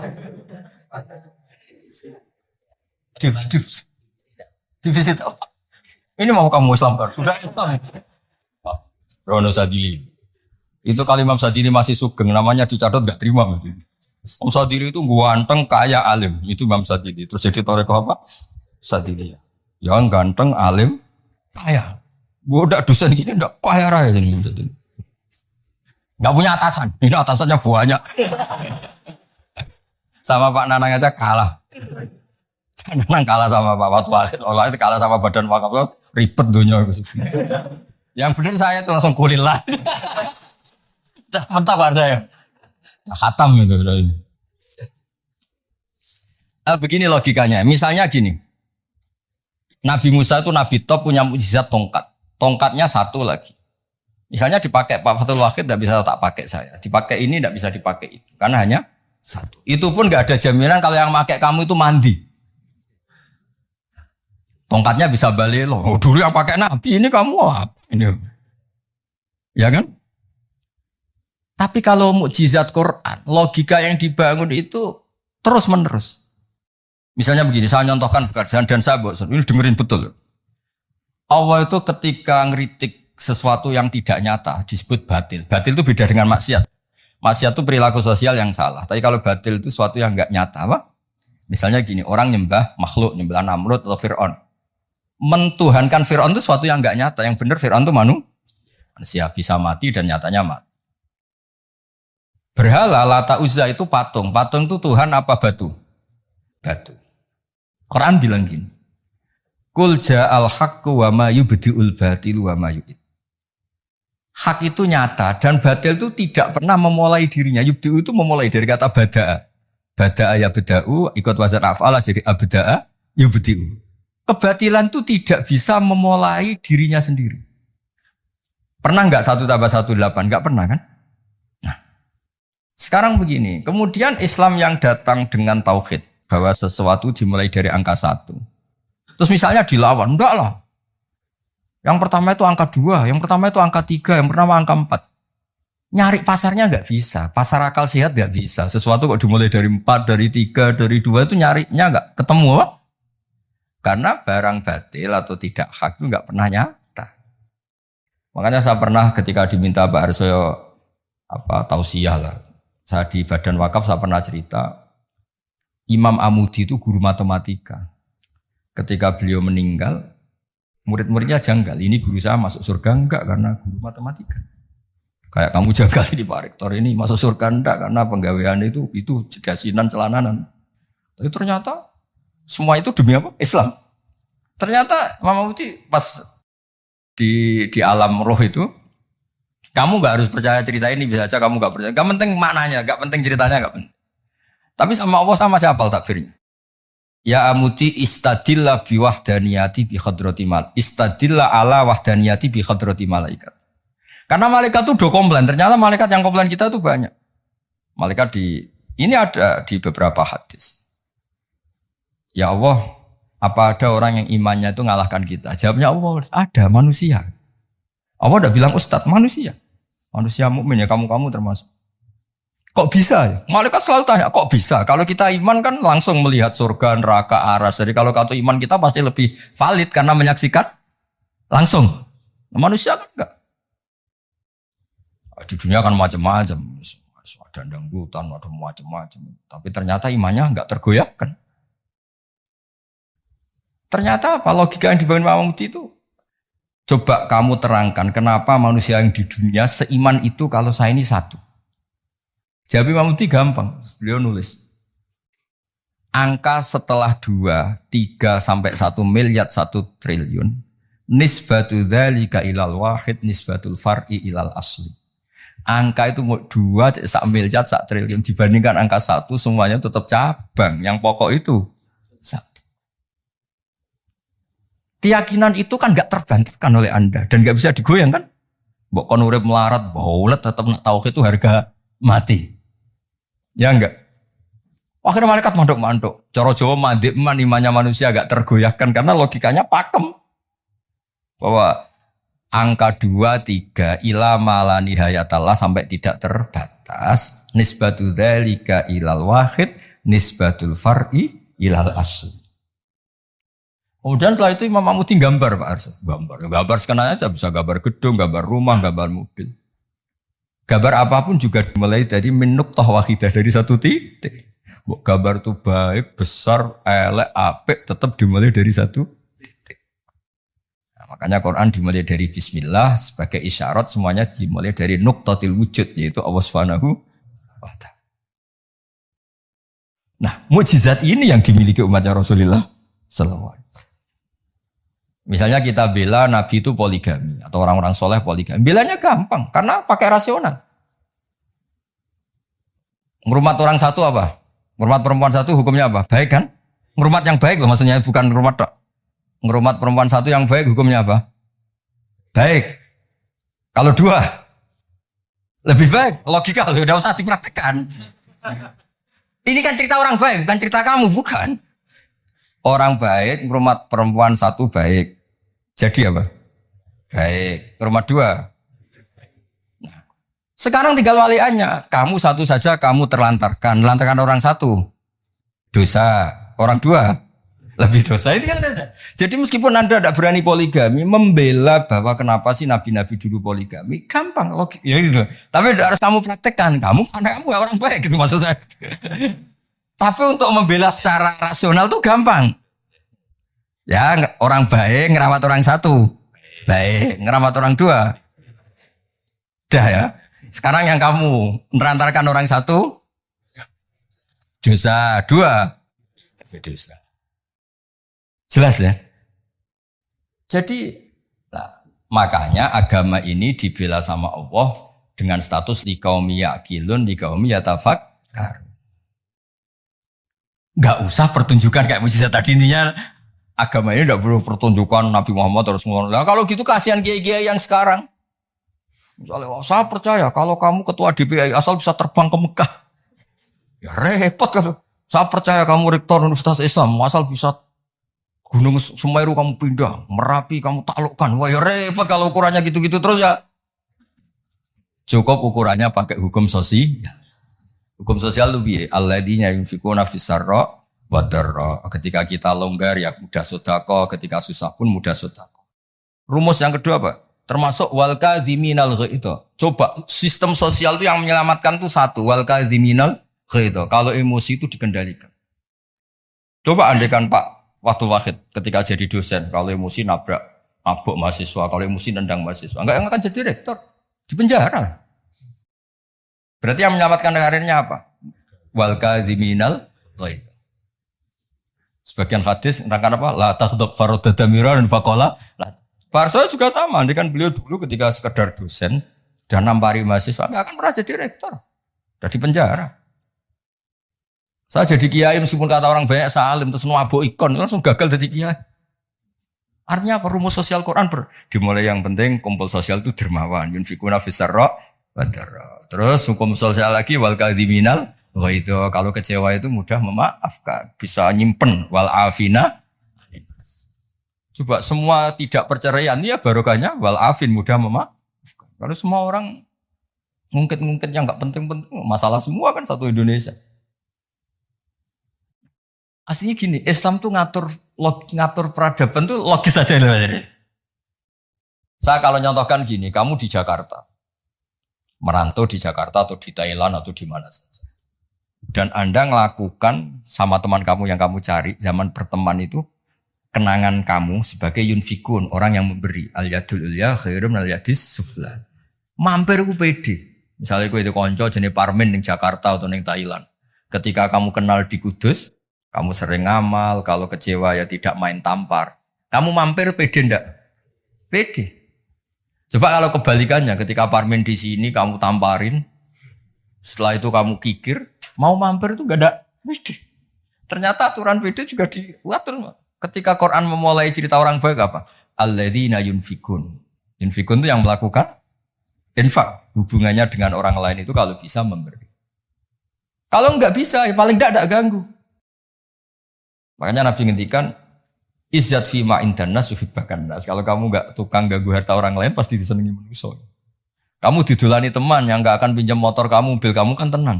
Tapi kalau orang yang pelanggan minjem, waduh. Jadi intinya, andaikan peradaban itu dibangun begini kan enak. Contoh terakhir lagi mukjizatul Quran. Ada ayat walau kunta fadhdhan ghalidhal qalbi lan faddu min khawlik. Dimulai ayat fabima rahmatim minallah lintalak. Muhammad gara-gara kamu sayang sama umat, kamu bersikap lemah lembut. Dan andaikan kamu itu bersikap kasar, maka orang akan bubar. Lan faddu itu mesti bubar. Lanya li tauqid, lan faddu mesti bubar. Nah, kata Ibnu Khaldun dalam mukaddimahnya ngedikan gini. Hadaddin, agama ini datang dengan rasionalitas peradaban. Bukan mentang-mentang dengan mukjizat. Hada Rasulullah man uyyida bil kauni kulli. Ini Rasulullah orang yang punya kekuatan alam raya, bisa melibatkan Jibril, Israel, Mikail, bisa melibatkan semua malaikat untuk menolong agamanya. Tapi Allah cerita agama ini diterima karena Nabi itu bersifat rauf, sayang, rahim, lemah lembut. Misalnya gini, ini mokal tapi tak cerita. Misalnya Pak Fajar itu bisa terbang ke Mekah. Kamu darah nih wow gak? Wow kan? Ternyata pas mau kamu hormati ke tua boy plang. Bilang wow apa jancok kira-kira saja. Enggak, jujur saja. Ini masalah ilmu hak gak usah. Enggak ada gunanya kan prestasinya terbang ke Mekah. Wow kamu hilang ya. Padahal jelas dia bisa terbang ke Mekah, temu MBS gitu. Muhammad bin Salman itu yang enggak ngaruh. Yang pengaruh adalah sifat lintalah. Bil mu'minina raufur rahim. Sudah gitu. Ini rektor, ini ketua badan wakaf, ini presiden, ini kiai besar. Yang ngaruh adalah sikap kasih sayang. Ketika itu dilanggar, lan faddu. Kamu hormat sama rektor, sama saya, misalnya kiai besar. Tapi misalnya pas kiai hormat, tua aku ikut bal-balan satu. Mesti tuntas apa? Clear ya? Maksudnya gini Warso, ya mukjizat itu yang nyon sewu ditawarkan Rasulullah, yang diwasiatkan, yang disuruh pakai pegangan ini loh Quran. Pegang sebagai peradaban, sebagai akidah, sebagai perilaku. Ya, makanya mukjizat Quran mustamirah karena peradaban ini enggak terkalahkan. Mustamir. Tapi kalau peradaban kok tongkat gitu kan terus repot sih. Dipakai apa? Dibilang enggak mukjizat ini milik Nabi Musa, pas kita pakai ternyata enggak mandi karena pemakainya kita. Tapi kalau mukjizat Quran kan jelas. Ilmu logikanya ketika Tuhan Isa kena kan tadi. Angka 23 dibanding angka 1 adalah nisbatul far'i ilal asli. Angka peradabannya kena. Poin peradaban kena hubungan dengan orang lain. Al-yadul ulya khairun minal yadis sufla. Jelas ya? Termasuk hubungan dengan istri. Allah tuh bayangkan hubungan dengan istri itu tidak baik-baik saja. Itu niknya Quran. Di Warsa itu Quran itu bayangkan hubungan dengan istri itu tidak baik-baik saja. Wa ashiruhunna bil ma'ruf. Itu urusannya orang fa in ahbabtumuhunna, fa in karihtumuhunna. Karena Allah itu saking pinternya. Namanya kumpul itu mesti ada masalah. Makanya bayang kalau ada masalah dan kamu sedang nggak suka, boyo mikir hal yang kadang kamu nggak suka itu hikmahnya besar. Jadi Quran itu membangun peradaban dengan segala asumsi. Asumsinya adalah yang tidak kita inginkan. Fa in karihtumuhunna. Makanya kita dilatih senam otak.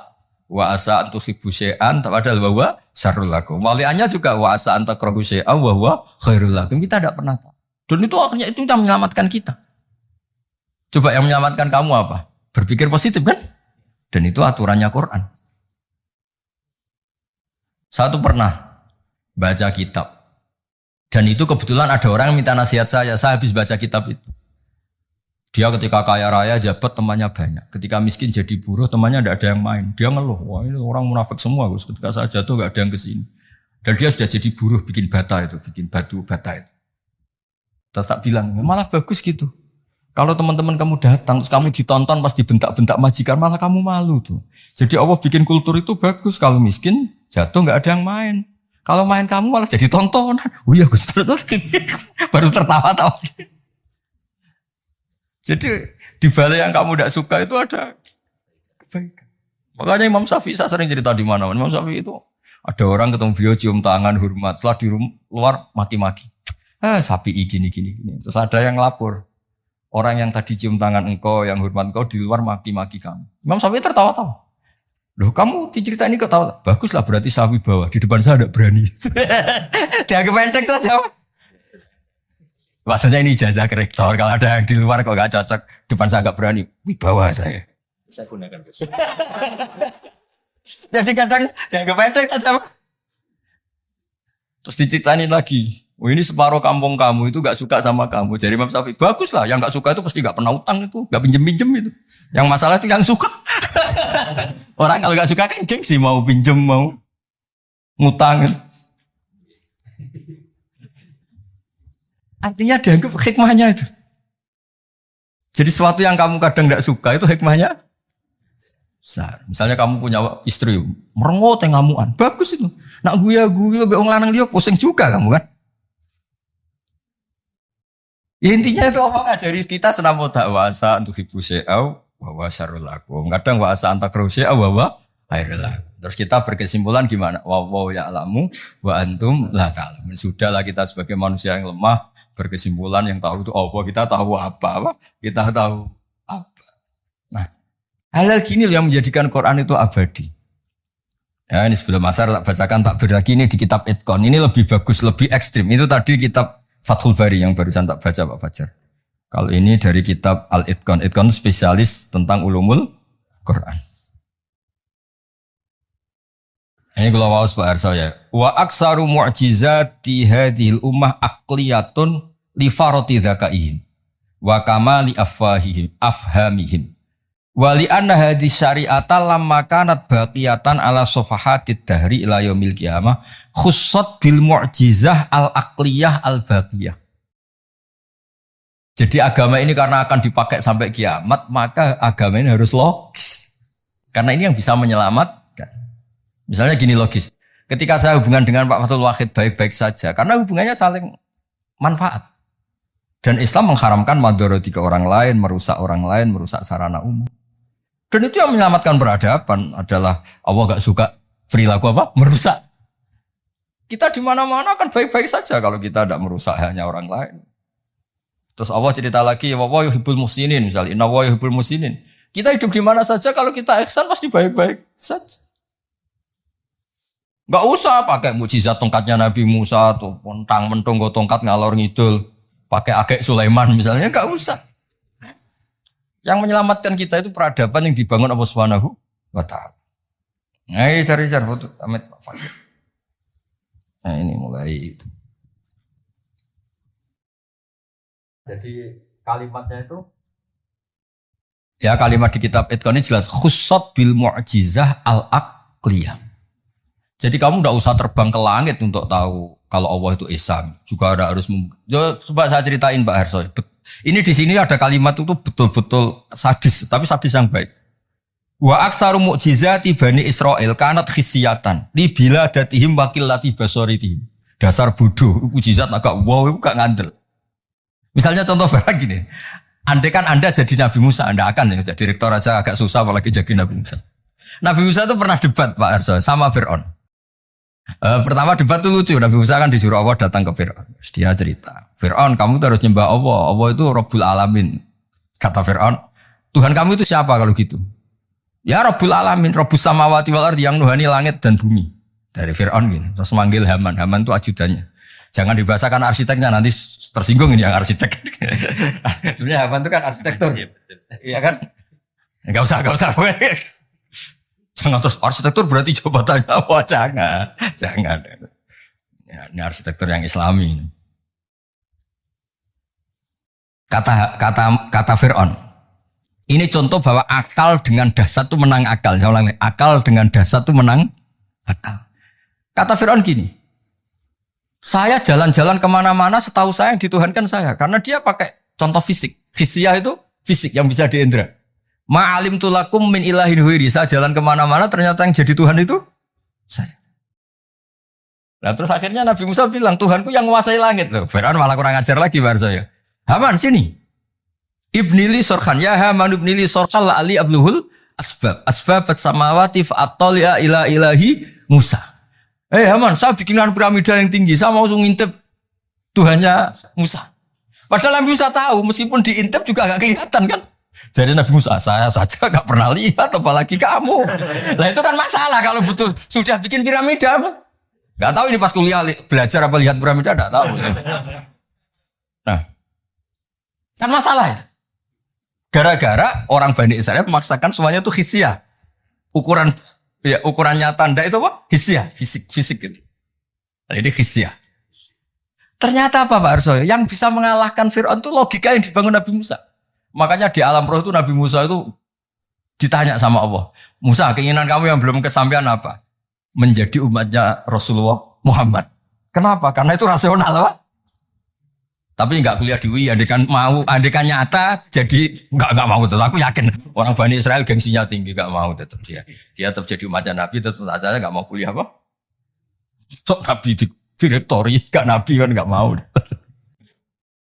Yang bisa mengalahkan apa Pak Arso? Ini cerita nyata, pentingnya rasional. Dasar sama rasional itu menang. Kan pertama debat. Tuhan kami itu siapa? Rabbus samawati wal ardi wa ma bainahuma in kuntum muqinin. Fir'aun masih belum kalah. Debatnya depan umum, ada ajudan-ajudannya ada. Jangan bilang ada pembantu rektor, jangan ada ajudan-ajudannya. Kalau ada direktor nanti rektornya berarti mewakili. Wah, bahaya itu kalau contoh itu. Nah, ternyata jurus yang menang itu jurus rasional. Nabi Musa bilang gini, Rabbukum wa rabbu abaikumul awwalin. Yang nuhani nenek moyang kamu. Wah, langsung kepikiran. Orang di sekelilingnya langsung yaktumu imanah. Langsung menyembunyikan yang menuhani nenek moyang kamu. Wih, nak Fir'aun Tuhan, mbah-mbahnya pengerani sopo ya? Ini kan ada tanggal lahirnya, Tuhannya itu ada surat kelahirannya, ada tanggal. Iya. Tanya ini gimana yang babanya? Tidak bertuhan kan? Itu menjadikan waqala rajulun mu'minun min ahli fir'auna yaktumu imanah. Karena rasional itu bisa menjadikan orang sekeliling Fir'aun terus iman. Jangan Fir'aun itu geblek tenan macam. Wong karuan dekne lahir di bapak di mbak terus bapak itu pangerane. Leluhurnya Tuhannya siapa kalau Tuhannya dimulai dari dia? Akhirnya banyak yang diam-diam itu iman. Berarti apa? Jurus menjelaskan yang dahsyat mulai melibatkan piramida ternyata kalah dengan jurus rasional. Nah, makanya mukjizatnya hadil mah khussat bil mu'jizah al-aqliyah al-baqiyah. Nah, moga Pak Farid foto gak lewat Pak Fajar, lewat kula niki luwih keren niki. Nah, niki kata-kata yang ini aja yang langsung khussat bil mu'jizah. Ini ya, kata-kata khussat bil mu'jizah al-aqliyah al-baqiyah.